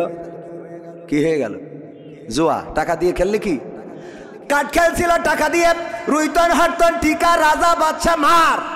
ওরে বাবা, হঠাৎ করে আর্মির গাড়ি এসে দাঁড়াইছে, আর অমনি বুঝতে পেরেছে খেলা ফাইনাল, এখনই গান গাওয়া লাগবে, তার থেকে আগেই দৌড় দিই। ও জুতো পাই দেয় নাই, গান গাওয়ার ভয়তে জুতো না পাই দিয়ে দৌড় দিয়েছে। বাঁশবাগানের নিচে দিয়ে গিয়েছে, কিটা ছেড়িয়ে রেখেছে, চটকাইছে, চুপ করে শুয়ে রয়েছে।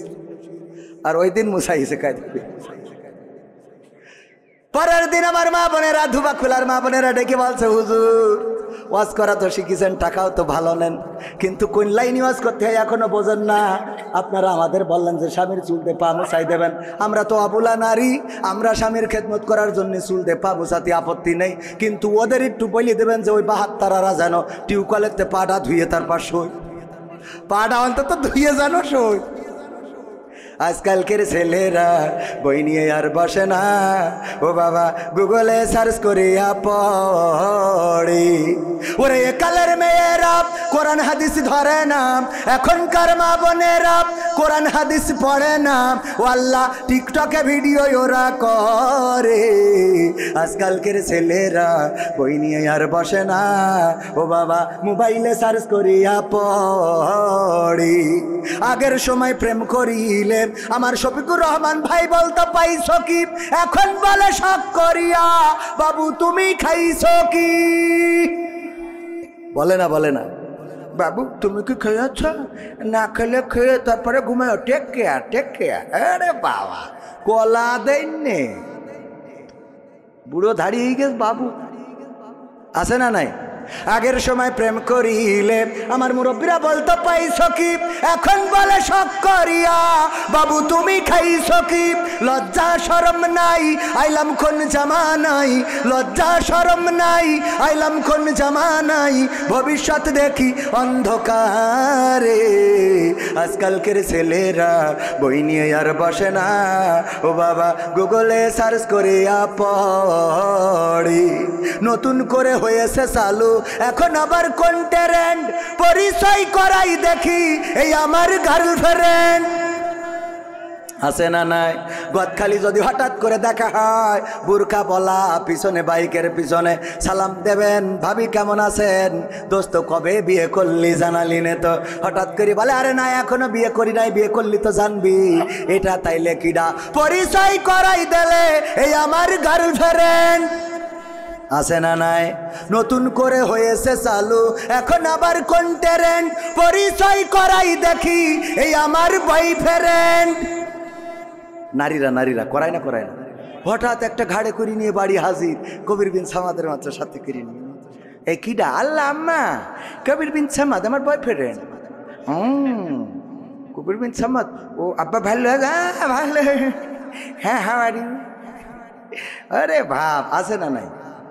এইবার 3-4 বছর ধরে লাইন মেরে ও কয় যে, ওর মা কয়, দেখো তোমার ছেলেটা কি বলে যে ওর আব্বা তো তোর মতো গান জুইটে তো মেনে নিত না, তাই এক কাজ কর, তুই আমার মায়ের নিয়ে চলে যা, আমি এদিক ট্যাকেল দেবো না। আর মায়ের বলে তুই ওর নিয়েতে যা, কাজী অফিস থেকে পাল্লি পড়ি নিস আর না পারলি সে যা এখানে, তুই যা, আমি তোর আব্বা দেখ পানে বইলিতে পাঠাই দিয়ে। এইবার যেই আব্বা বাড়ি ফিরে আসে ঢাকার যশোর শহরের থেকে, ওরে অভিনয়! ও আল্লাহ, তুমি কি জন্ম দিছাও, আমার মুখী চুন কালি লাগায়ে এ চলে গেল রে। ও আল্লাহ, আল্লাহ! শয়তান, তোর অভিনয়ের কাছে শেখ হাসিনাও ফেল। ঠিক না বে ঠিক? কি অভিনয়! ও বলো পাঠাই দিলে যে তোর মতো গান জুটের সাথে দেবে না, তুই আগে নিয়ে হাট, কবির বিন সামাদ নিয়ে যা, যা হয় আমি ট্যাকেল দুবান। ওর বুদ্ধি আছে। ওরে বাবা, শব্দর স্বামীর কি জন্ম দিছাও, কি জন্ম দিছাও, আমার বাপ দাদার 14 পুরুষই এমন কিছু ঘটিনি রে।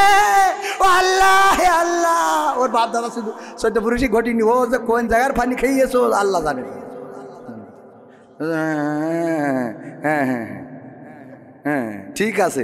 ওরে বাবা রে, এরা মনে করছে খালি শুধু এদের ভয়, মনে করছে আমি রাজনীতির কথা বলবো। রাজনীতির কথা বলবো কেন? আমি কথা কয় না, রাজনীতির কথা বলার কোনো দরকার আছে? যা বলবো কোরআন হাদিসের আঙ্গিকে আছে। আমি প্রায়ই বলি, যদি মুসার কথা বলেন তাই এমনি ফেরাউন আসবে, কথা কয় না।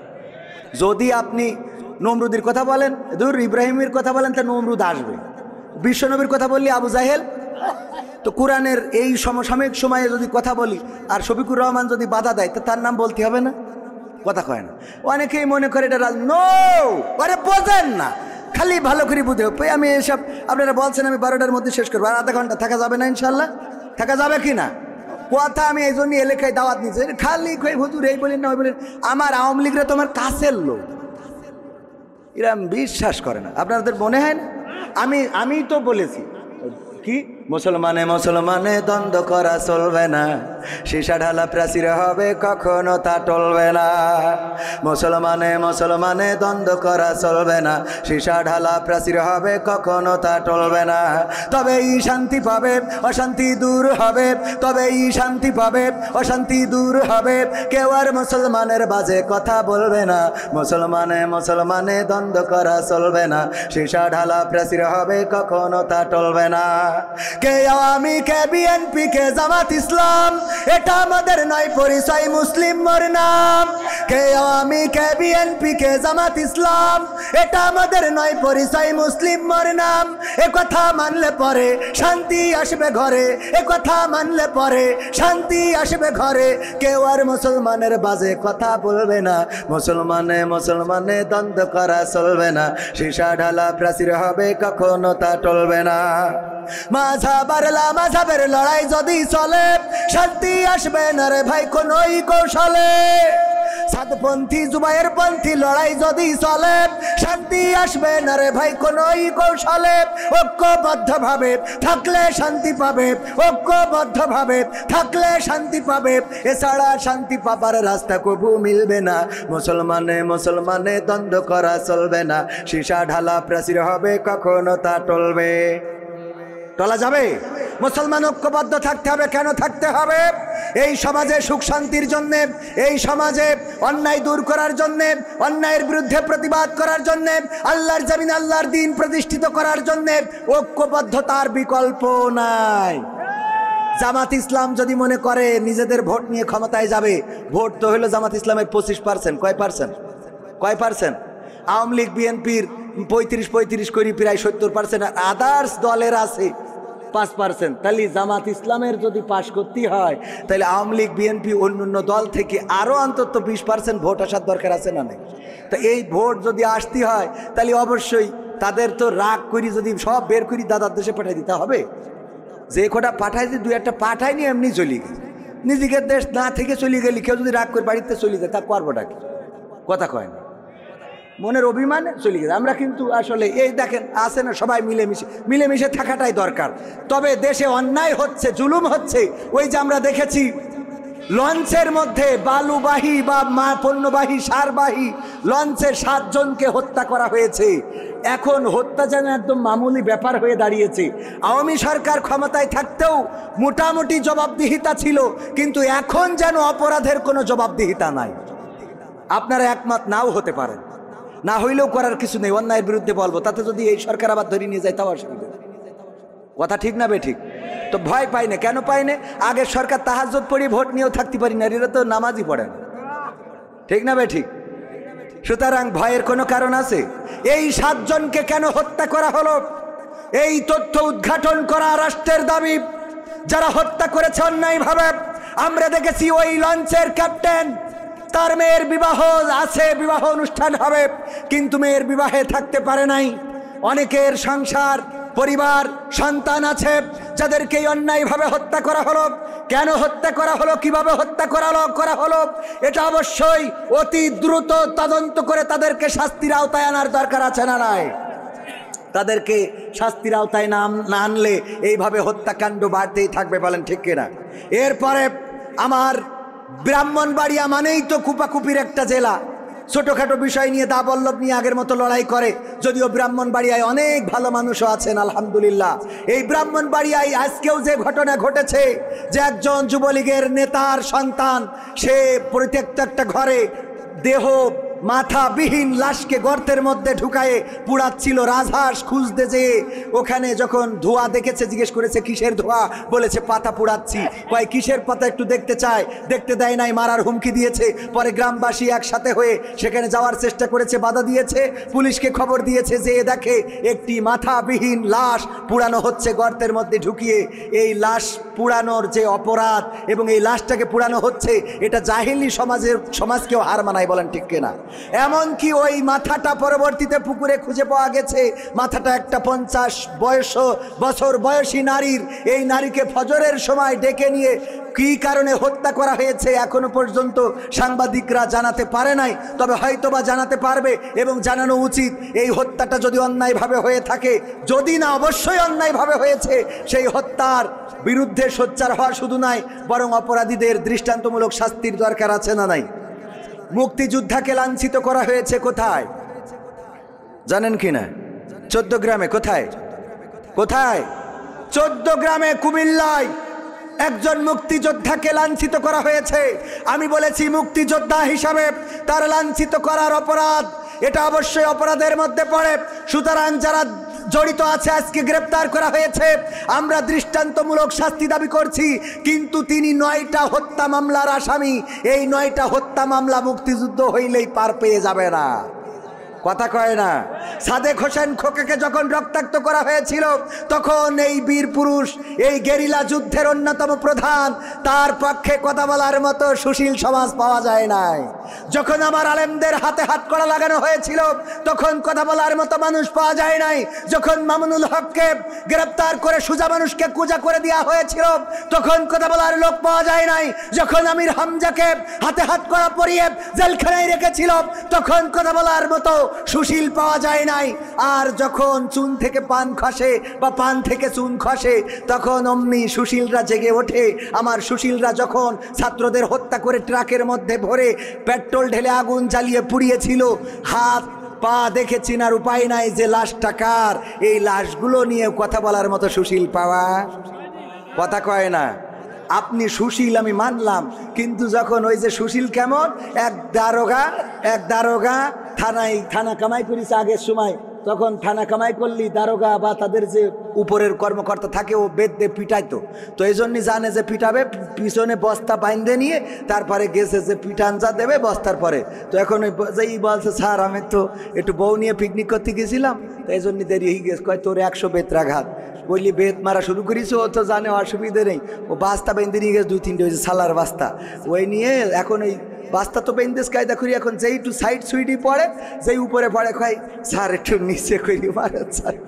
এবার যেই নিচে পড়ে কয় স্যার একটু করি উঁচু করিয়ে মারেন স্যার, স্যার একটু ডানির দিকে চাপাই মারেন স্যার, স্যার একটু বাদ দিক, মানে ওর বাস্তার পরে পড়তে হবে। কথা কি বোঝা গেছে? কথা বোঝেননি তো? আমাদের কাজ হইলো বাস্তার পরে পড়া লাগবে। হুজুর ডানি বলেন, বাই বলেন, বাই বলেন, হ্যাঁ আমার কথা হইলো বাস্তার পরে পড়লে হবে না। সুশীল হলি কায়দা মতো সব জায়গায় সুশীলগিরি দেখাইতে হবে। সুশীলগিরি সব জায়গায় দেখাই না বলে এই সমাজের অপরাধ কমছে না, বলেন ঠিক কিনা?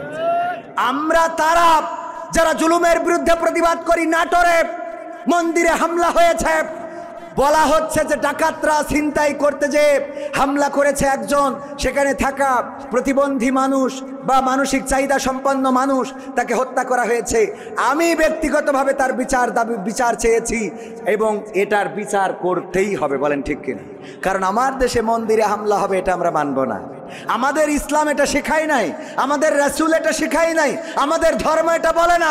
বরং আমাদের ধর্ম বলেছে যার ধর্ম সে তার কর্ম করবে, এতে কোনো আপত্তি। আমরা দাওয়াত দিতে পারি কিন্তু তাদের উপরে জুলুম করতে পারি না।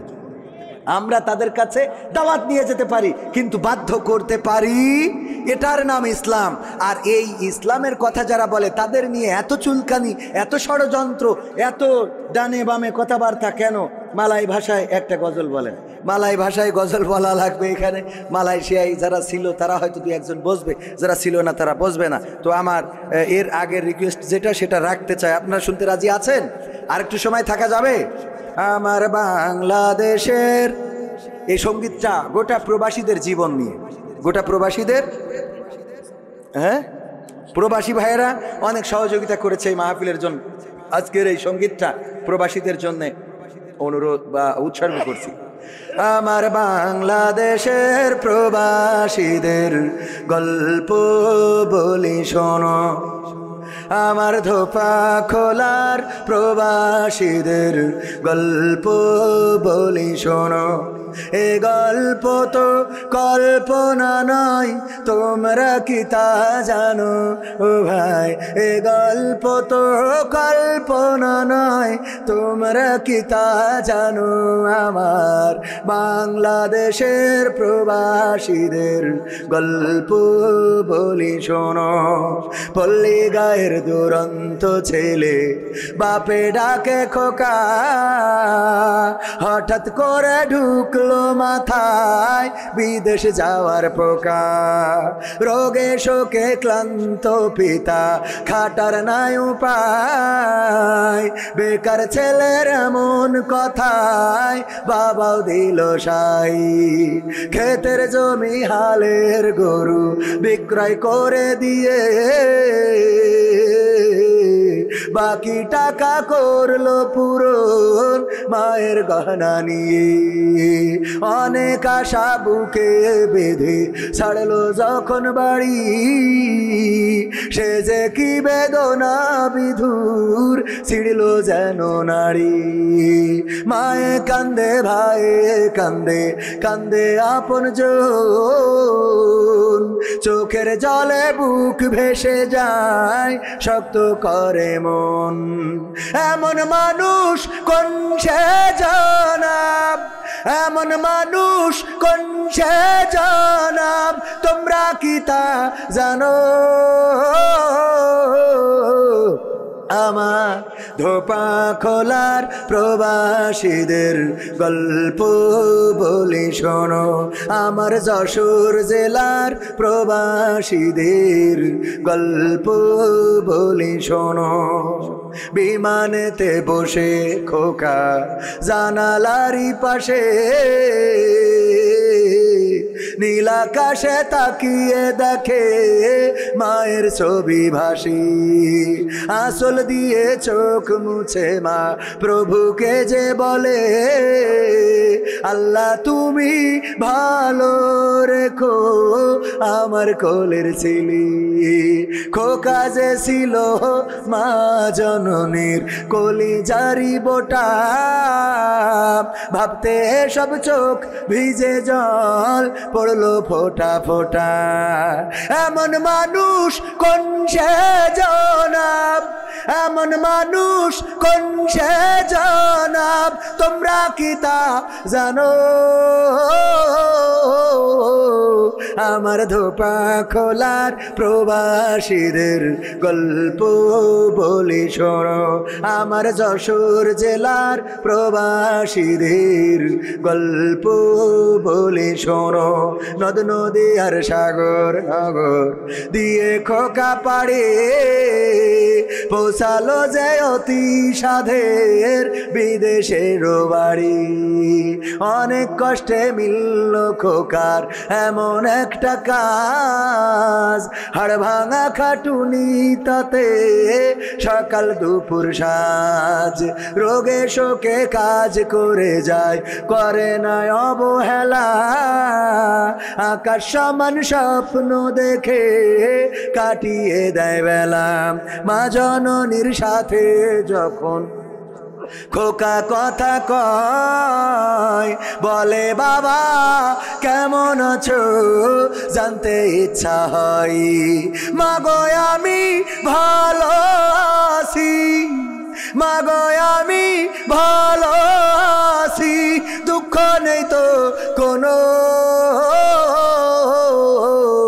আমার বাংলাদেশের প্রবাসীদের গল্প বলি শোনো আমার মালয়েশিয়ার প্রবাসীদের গল্প বলি শোনো হঠাৎ করে বাবা বলে টাকার যে দরকার তোর মায়েরই বড় অসুখ দেখাবো ডাক্তার চিন্তায় আমার বাড়ছে আবার তোর বোনেরই নিয়ে দিনে দিনে হচ্ছে বড় দিতে হবে বিয়ে তোর ভাইয়েরই লেখা পড়ার খরচ বেড়ে গেছে দরকার এখন অনেক টাকার তোর কাছে কি আছে পাইনি বেতন এখনো খোকা পকেটটা যে ফাঁকা তবুও বলে ভেবো না বাবা দেবো আমি টাকা এমন মানুষ কোন সে জনাব এমন মানুষ কোন সে জনাব তোমরা কি তা জানো আমার ধোপা খোলার প্রবাসীদের গল্প বলি শোনো আমার সৌদি আরবের প্রবাসীদের গল্প বলি শোনো দিন মাস গুনে খোকা এখন পৌঁছালো বছরে করতে হয় কাজ এখন যে তার 10 তলার উপরে হঠাৎ করে কি হতে কি যেন হয়ে গেল 10 তলারই উপর থেকে খোকা পড়ে গেল আকাশ সমান স্বপ্নগুলো আকাশে গেল উড়ে দেহ থেকে প্রাণ পাখিটা গেল যে ভাই ছেড়ে বন্ধুরা যে এসে দেখে রক্তে তরতার নিথর দেহ পড়ে আছে জমিনের উপর এমন মানুষ কোন সে জনাব এমন মানুষ কোন সে জনাব তোমরা কি তা জানো আমার ধোপা খোলার ওই প্রবাসীদের গল্প বলি শোনো আমার মালয়েশিয়ার প্রবাসীদের গল্প বলি শোনো পাঠাতে হবে লাশটা দেশে আপন তো কেউ নাই বন্ধুরা সব মিলে মিশে করলো এ কাজটাই শুনে এ খবর মা জননীর সে কি আহাজারি তার কান্দনে আকাশ বাতাস হচ্ছে যে ভাই ভারী অবশেষে খোকার কফিন পৌঁছালো যে বাড়ি ভাই বোনার গায়ের স্বজনের সে কি আহাজারি মা জননী কেঁদে বলে ওরে আমার ছেলে বিদেশ থেকে কোন দেশে তুই গেলি আবার চলি মাগো আমি সুখানিতে, মাগো আমি সুখ কিনিতে জীবন দিছি জানো, আমার ধোপা খোলা রই প্রবাসীদের গল্প বলি শোনো।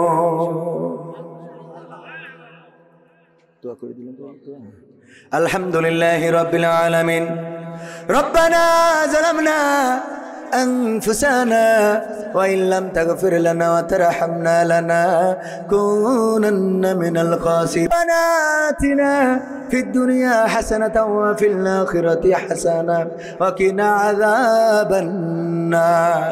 وقال গভীর রাত তোমার বান্দারা ধোপা খোলার স্কুল ময়দানে চেয়ে দেখো, হিলফুল ফুজুল আল্লাহর নবী যে সংগঠন গঠন করেছিলেন, ওগো আল্লাহ নবুয়তের আগে যেই সংগঠন গড়েছিলেন সেই সংগঠনের নামে নাম আজকের যুবকেরা এত সুন্দর একটা আয়োজন করলো রে আল্লাহ, তুমি দয়া করে আয়োজনকে তোমার সেই দরবারে কবুল করে নাও।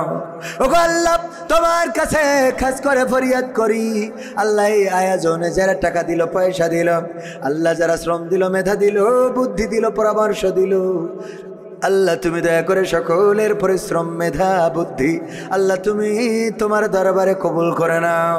ওগো আল্লাহ আমরা যারা হাত তুলেছি আমরা গুনাহগার, আল্লাহ জীবনে কত গুনাহ করেছি যেই গুনার খবর পৃথিবীর মানুষেরা জানে না, যেই গুনার খবর আল্লাহ যদি মা জেনে যেত আল্লাহ বাড়িতে ভাত রান্না করে খাওয়াতো না, বাবা জানলে বাড়িতে ঢুকতে দিত না, বন্ধুরা জানলে বন্ধুত্ব রাখতো না, আল্লাহ স্ত্রী যদি জেনে যেত তাইলে একই ঘরে একই খাটে একই ছাদের নিচে ঘুমাতো না, আল্লাহ বন্ধুরা জেনে গেলে বন্ধুত্ব থাকতো না, আল্লাহ সমাজের লোক জেনে গেলে গ্রামে মান ইজ্জত থাকতো না।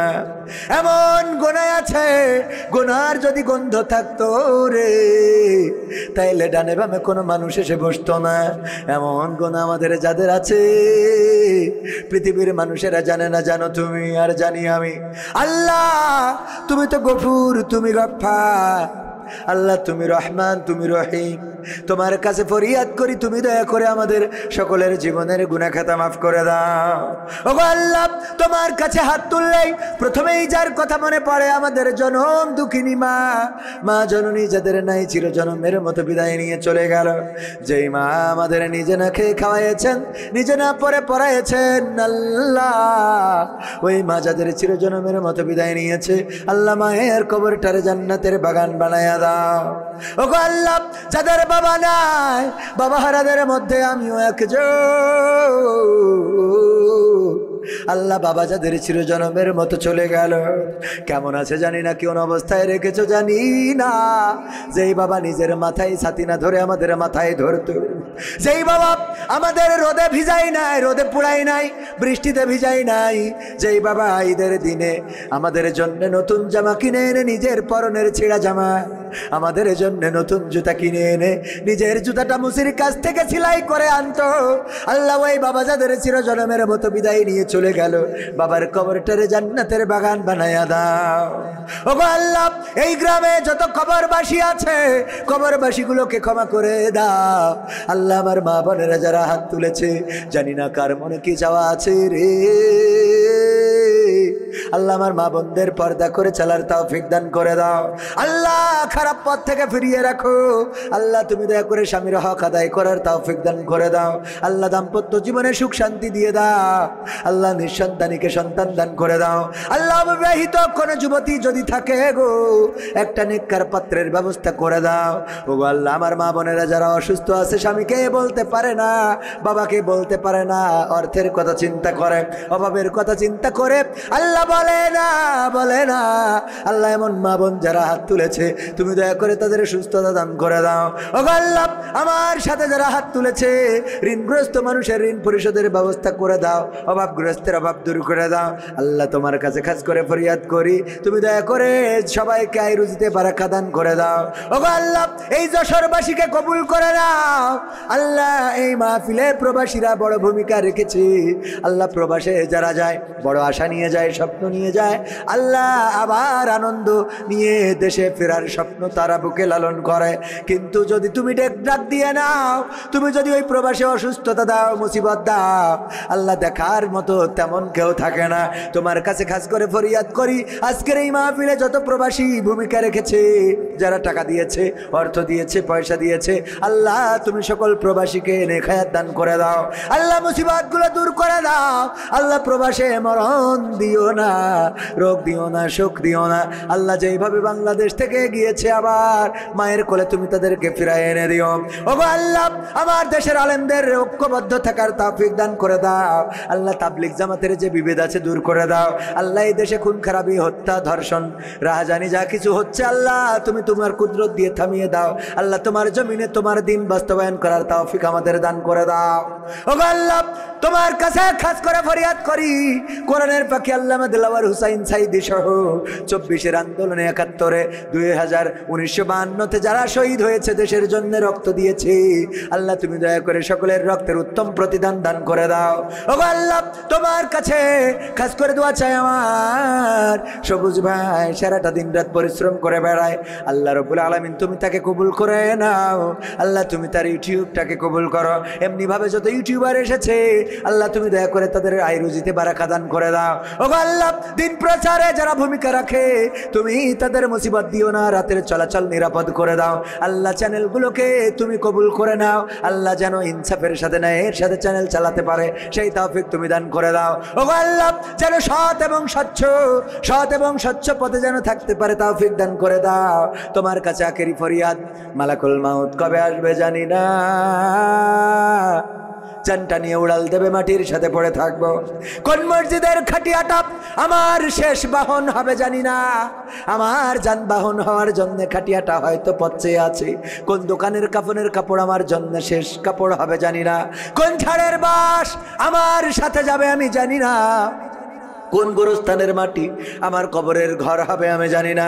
আল্লাহ তোমার কাছে খাস করে ফরিয়াদ করি, ওই দিন যেদিন আসবে, আল্লাহ তুমি আমাদের পানিতে ডুবাইয়ে চুবাইয়ে মরণ দিও না। আল্লাহ তুমি আমাদের রোড অ্যাক্সিডেন্টে মরণ দিও না। আল্লাহ তুমি আমাদেরকে হার্ট স্ট্রোক, ব্রেন স্ট্রোকে মরণ দিও না। আল্লাহ তুমি আমাদের হঠাৎ মৃত্যু দিও না। মরণ যখন দিবা, কোরআনের আন্দোলনে থেকে দিন কায়েমের সংগ্রামে রক্ত দিয়ে যেন শহীদ হতে পারি। আল্লাহ শাহাদাতের মৃত্যুটা আমাদের নসিবে করে দাও। ওগো আল্লাহ, মরণকালে আমাদের সবার জবানে জারি করে দিও আখেরি কালেমা লা ইলাহা ইল্লাল্লাহু মুহাম্মাদুর রাসূলুল্লাহ সাল্লাল্লাহু আলাইহি ওয়াসাল্লাম। আসসালামু আলাইকুম।